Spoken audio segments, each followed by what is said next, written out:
Okay guys, this Demi news has left me reeling, and I'm sure you all feel the same way. So let's break down exactly what went down and clear up some confusion about her traumatic overdose 24 hours ago.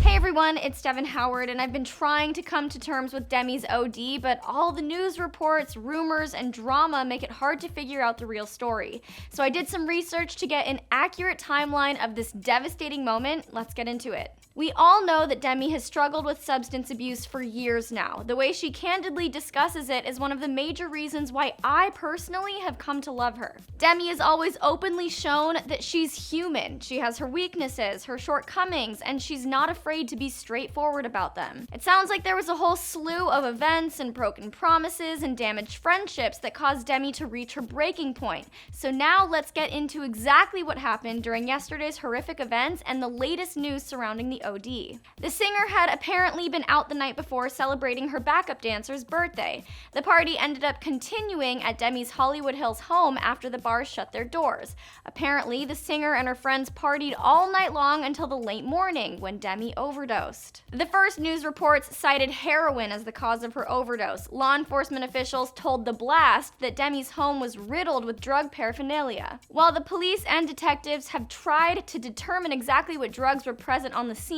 they are allegedly having a hard time as there was not enough left over to analyze. When I first heard this news that Demi was on heroin, I was pretty stunned. Heroin is by far the toughest drug addiction to break, and in the past, we'd never heard of her reaching for substances that hard. And her team and family were also pretty shocked by this news, mostly because they swear it isn't true.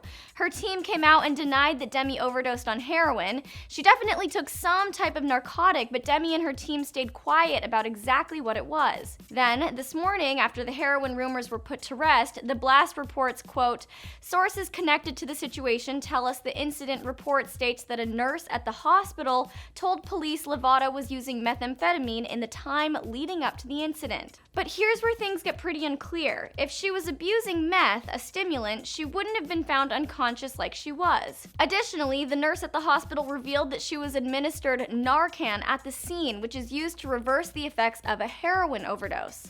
The only explanation for the confusion about what exactly she overdosed on is the fact that rumors say she was initially uncooperative with paramedics and refused to tell them what drugs she had taken before she fell unconscious. When paramedics arrived on the scene, they may have administered the Narcan just to cover all their bases, since she wasn't coherent enough to tell them what she'd actually taken. Her family and team obviously felt strongly enough to come forward and make the distinction that she had not been using heroin, which leads me to believe them because I feel like her fans care less about what she was taking and more about how she's recovering, and I'm certain her family and team know that too. The good news is that Demi is in stable condition and is surrounded by her friends and family. They've asked for her privacy during this time, so the best thing we can do is just send her our well wishes and positive energy in the comments. And we're delivering the latest updates about this developing story, so subscribe to our channel to stay informed.